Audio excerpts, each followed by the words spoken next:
दोस्तों, ईरान ने मिसाइलों की नई खेप दाग दी है। महीनों बाद एक साथ ईरान ने कई सारी बैलिस्टिक मिसाइलें और क्रूज मिसाइलें लॉन्च कर दी हैं, जिसने अमेरिका के बेस को तबाह भी कर दिया है। इसके अलावा ईरान ने अमेरिका के पोत पर भी गोलीबारी करी है, ड्रोन अटैक किया है। डोनाल्ड ट्रंप अचानक इसी के बाद अस्पताल पहुंच गए हैं और करीब 3 घंटे तक उनका वहां पर इलाज चला है।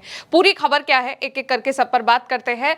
और सबसे पहले आज की जो बड़ी खबर है उसको देखिए। ईरान ने अमेरिकी बेस पर मिसाइलों से हमला कर दिया है। ईरान ने सीज फायर के बीच पहली बार अपनी मिसाइलों की एक बड़ी खेप को दागा है और इनमें एक मैसेज भी लिखा है, अल्लाहू अकबर का। कुवैत के अमेरिकी बेस पर ईरान ने ये ताबड़तोड़ अटैक किए हैं। अल अरेबिया के सूत्र के मुताबिक सुबह सुबह पूरे कुवैत में हवाई हमले के सायरन बज रहे हैं और ईरान ने कुवैत की ओर मिसाइलों और ड्रोन की एक नई खेप दागी है, जिसके बाद कुवैत का एयर डिफेंस एक्टिव कर दिया गया है। कुवैती एयर डिफेंस ने कहा है कि अभी दुश्मन के मिसाइल और ड्रोन हमलों का सामना कर रहे हैं। आर्मी के जनरल स्टाफ ने बताया कि जो भी धमाके की आवाजें सुनाई देती हैं वो एयर डिफेंस सिस्टम के दुश्मन के हमलों को रोकने का नतीजा है। सभी से रिक्वेस्ट करी कि वो संबंधित अधिकारियों द्वारा जारी किए गए सिक्योरिटी और सेफ्टी इंस्ट्रक्शन का पालन करें। और केवल यही नहीं, ईरान ने अमेरिका के पोत पर भी बहुत बड़ा हमला कर दिया है। दूसरी खबर को देखिए। ईरान की तस्नीम न्यूज एजेंसी के मुताबिक ईरान की नौसेना ने एक अमेरिकी टैंकर पर फायरिंग कर दी है। ईरान का दावा है कि जहाज स्ट्रेट ऑफ हॉर्मुज से गुजरने के वक्त अपना रडार बंद करके जा रहा था।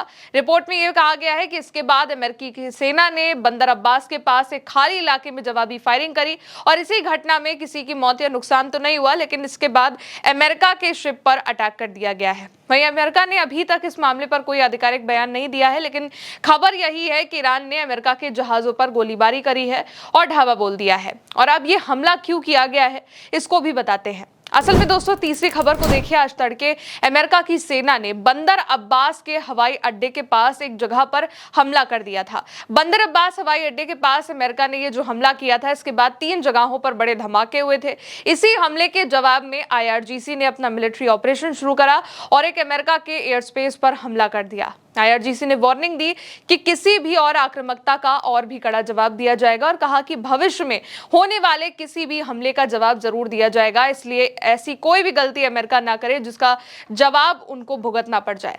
अब चौथी खबर देखिए। ईरान के बाद अमेरिका ने ओमान को एक बहुत बड़ी वार्निंग दे दी है और ओमान पर हमला करने की बात कह दी है।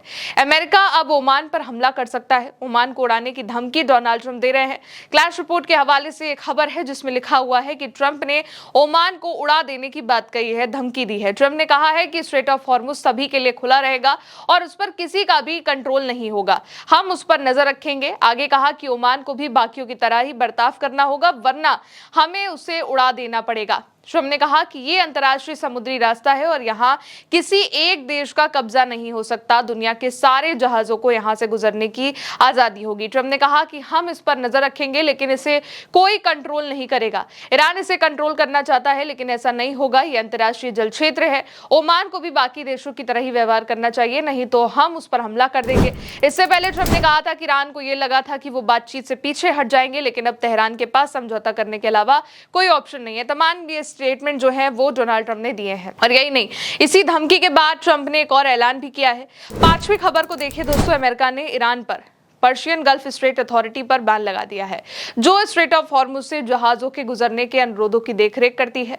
ट्रेजरी विभाग ने यह वार्निंग दी है कि जो कंपनियां या व्यक्ति इस अथॉरिटी के साथ काम कर रहे हैं, उन्हें भी ईरान के रेवोल्यूशनरी गार्ड को परोक्ष रूप से समर्थन देने के लिए सैंक्शंस का सामना करना पड़ सकता है। ईरान की इस नई व्यवस्था के जरिए ईरान ने स्ट्रेट ऑफ हॉर्मुज से गुजरने वाले जहाजों को IRGC जानकारी देनी होती थी और ईरान की परमिट चाहिए होती थी। इसमें जहाज कहाँ से आया है, उसमें क्या सामान है और वो कहाँ जा रहा है, ये सारी जो जानकारी है वो IRGC को दी जाती थी। लेकिन अब इसको सैंक्शन इस पर लगाने के लिए, इस पर बैन लगाने के लिए अमेरिका ने बात कह दी है। लेकिन ये धमकी ट्रंप की फेल भी हो चुकी है, क्योंकि ईरान की परमिशन अभी भी स्ट्रेट ऑफ हॉर्मुज में कायम है। छठी खबर देखिए दोस्तों। ईरान की IRGC नौसेना का कहना है कि पिछले 24 घंटों में IRGC के परमिट के बाद 26 वाणिज्यिक जहाज और टैंकर स्ट्रेट ऑफ हॉर्मुज से गुजरे हैं। नेविगेशन सिस्टम निष्क्रिय होने के बावजूद बिना अनुमति के प्रवेश करने की कोशिश करने वाले कई जहाजों को रोका भी गया है, वापस भी भेजा गया है। IRGC ने दावा किया कि बंदर अब्बास हवाई अड्डे के पास अमेरिकी हमले में कोई नुकसान नहीं हुआ है और कहा कि उसने हमलों को अंजाम देने वाले अमेरिकी अड्डे पर हमला करके जवाबी कार्रवाई भी करी है और कहा कि हम अब फिर से जो है स्ट्रेट ऑफ हॉर्मुज पर अपना जो कब्जा है वो हमारा जारी है और हमारी ही परमिशन की वजह से वहां से जहाज निकल रहे हैं। अब सातवीं खबर देखिए दोस्तों, रशिया का एयर डिफेंस ईरान पहुंच चुका है। क्लैश रिपोर्ट के हवाले से एक खबर है जिसमें लिखा यह है कि एक अज्ञात ईरानी वायु रक्षा प्रणाली की तस्वीरें सामने आई हैं जो कि रशिया की पैट्रियर AS-1 के बंदूक रहित संस्करण से मिलती जुलती है। यानी कि जो ईरान का एयर डिफेंस की ताजा तस्वीर आई है वो रशिया के एयर डिफेंस से हूबहू मिलती हुई देखी जा रही है। इसमें लिखा गया है कि एक भूमिगत अड्डे पर इसको देखा गया है, यानी कि रूस जैसा एयर डिफेंस ईरान में देखा गया है और ईरान की अरमान वायु रक्षा प्रणाली के समान चेक टाट्रा चेसिस पर लगी इस प्रणाली में मामूली क्षति दिखाई देती है। यानी कि यहाँ पर यह कहने की कोशिश करी जा रही है, क्लैश रिपोर्ट ये लिखना चाह रहा है कि रशिया का एक जैसा एयर डिफेंस है वैसा ही ठीक एयर डिफेंस ईरान में देखा गया है। हालांकि इसमें थोड़ा बहुत डैमेज है लेकिन रशिया जैसा हूबहू एयर डिफेंस जो है ईरान में मौजूद दिखाई दिया है। अब आठवीं खबर देखिए दोस्तों, सऊदी ईरानी ड्रोन बना रहा है। अमेरिकी न्यूज वेबसाइट सेमाफोर की एक रिपोर्ट आई है जिसमें पता चला है कि सऊदी अरब रियाद के पास एक नई फैक्ट्री बना रहा है जहां पर ईरान के शाहेद जैसे कम लागत वाले एक तरफा हमले वाले ड्रोन बनेंगे जिन्हें कामिकाजे ड्रोन कहा जाता है। सेमाफोर की रिपोर्ट के मुताबिक SR2 वेक्टर कंपनी जो कि ऊता बेस्ड वेक्टर डिफेंस और Saudi company SR2 defence system का एक जॉइंट वेंचर है, ये मिलकर सऊदी में ईरानी ड्रोन बनाने वाले हैं और ठीक उसी मॉडल पर और उसी बेस पर ये ड्रोन बनेगा जैसा ईरान का शाहेद 136 ड्रोन है, यानी कि कम लागत वाला और ज्यादा मारक क्षमता वाला।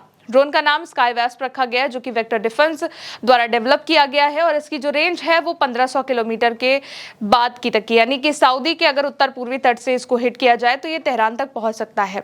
और इस ड्रोन का जो उद्देश्य बताया जा रहा है वो कहा जा रहा है कि डिफेंस मैन्युफैक्चरिंग को बढ़ाना है सऊदी में और ईरानी ड्रोन खतरों को मजबूत करना है, यानी कि अब जो है सऊदी ईरान जैसे ड्रोन की कॉपी करके बनाने वाला है। अब नवी खबर पर आते हैं, जंग के बीच ट्रंप अस्पताल में भर्ती हो गए हैं।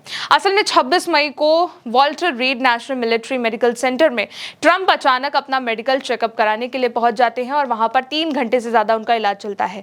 व्हाइट हाउस के मुताबिक ये रूटीन प्रिवेंशन मेडिकल और डेंटल एवोल्यूशन था, लेकिन फिर भी ये सोचने वाली बात है कि ट्रंप 13 महीने में तीसरी बार ये चेकअप करा रहे हैं। खैर, इस बार के जो चेकअप की बात करें तो उसमें व्हाइट हाउस पूल की रिपोर्ट के मुताबिक सुबह 8:51 पर मैरीलैंड से अपनी गाड़ियों के काफिले के साथ वो वहां पर पहुंचे थे ट्रंप और उसके बाद वॉल्टर रीड में 2.5 घंटे से ज्यादा रुके। उनका जो काफिला है वो दोपहर 12:27 पर निकला है। ट्रंप ने बाहर आकर दावा किया कि सब कुछ सही है। इसके अलावा एक्सपर्ट पोस्ट भी किया है कि मैंने अभी अभी Walter read military medical centre में अपना 6 महीने का स्वास्थ्य परीक्षण पूरा किया है, सब कुछ एकदम सही है। सभी बेहतरीन डॉक्टरों और कर्मचारियों का धन्यवाद, अब मैं व्हाइट हाउस लौट रहा हूँ। ट्रंप 14 जून को 80 साल के हो जाएंगे और पिछले कुछ महीनों में उनकी जो बॉडी लैंग्वेज देखने को मिल रही है उससे ये लगता है कि वो काफी ज्यादा बीमार है। कभी वो मीटिंग के बीच में सो जाते हैं, कभी उनके हाथों में अजीब से चोट के निशान देखे जाते हैं, लाल और नीले रंग के चकत्ते देखे जाते हैं, तो कभी हाथों में बैंडेज लगा देखा जाता है। इसके अलावा उनके पैरों में भी सूजन रहती है। व्हाइट हाउस ने इन चोटों की वजह जो है वो बार बार हाथ मिलाने को बताया है, लेकिन डॉक्टर ने कहा है कि ट्रंप के पैरों में सूजन क्रोनिक वेनिस इन्फिशियंसी से जुड़ी एक बीमारी है और ऐसी कंडीशन है जो कि नसों में खून के बहाव को रोकती है और इस बीमारी को CVI भी कहते हैं। इसमें पैरों की नसों की एक सामान्य समस्या ये होती है जिसमें नसों के वाल्व ठीक से काम नहीं करते हैं और जो खून है वो दिल की तरफ वापस नहीं लौट पाता है। अब आखिरी खबर देखिए दोस्तों, खाड़ी देशों को डोनाल्ड ट्रंप ने धमकी दी है। ट्रंप ने कहा है कि मुझे पक्का नहीं है कि अगर खाड़ी देश अब्राहम अकॉर्ड्स में शामिल होते हैं तो मैं ईरान के साथ कोई समझौता करूंगा। ट्रंप ने कहा कि अगर सऊदी अरेबिया, कतर, पाकिस्तान, तुर्की, मिस्र और जॉर्डन अब्राहम अकॉर्ड्स पर दस्तखत नहीं करते हैं तो हम ईरान के साथ होने वाले समझौते को आगे नहीं बढ़ाएंगे। इन देशों का हम पर यह कर्ज है। ट्रंप चाहते हैं कि सऊदी अरेबिया, UAE, कतर और दूसरे देश अब्राहम अकॉर्ड्स में शामिल हो, इसलिए ट्रंप ने कहा है कि मुझे लगता है कि उन देशों पर यह कर्ज है। यहाँ पर ट्रंप इस बात की धमकी दे रहे हैं कि अगर ये जितने भी मिडिल ईस्ट के देश हैं वो जानना चाहते हैं कि ईरान का अमेरिका का समझौता कब होगा, या ये चाह रहे हैं कि ईरान अमेरिका के बीच समझौता हो जाए, तो उसके लिए उन्हें अब्राहम अकॉर्ड्स पर सिग्नेचर करना पड़ेगा। और ये समझौता एक ऐसा है जो इजराइल को एक स्वतंत्र राष्ट्र की मान्यता देता है, लेकिन अभी भी इस पर कई मुस्लिम देश, कई अरब कंट्रीज सिग्नेचर करने को राजी नहीं है, जिसमें सऊदी अरेबिया का नाम भी लिया जाता है। तो इस वक्त युद्ध के जो हालात हैं वो और भी ज्यादा बदतर हो चुके हैं, क्योंकि ईरान ने अब अपनी मिसाइलों की नई खेप दाग दी है। एक तरफ अमेरिका के वेसल्स पर अटैक किया गया है, ऑयल टैंकर्स पर अटैक किया गया है, तो दूसरी तरफ अमेरिका के बेस पर भी अब ईरान ने ढाबा बोल दिया है। फिलहाल दोस्तों अभी के लिए इन 10 बड़ी खबरों में इतना ही। फिर मिलेंगे नई खबरों के साथ। आप देखते रहिए उल्टा चश्मा यूसी। मेरा नाम है गौरी वर्मा। शुक्रिया।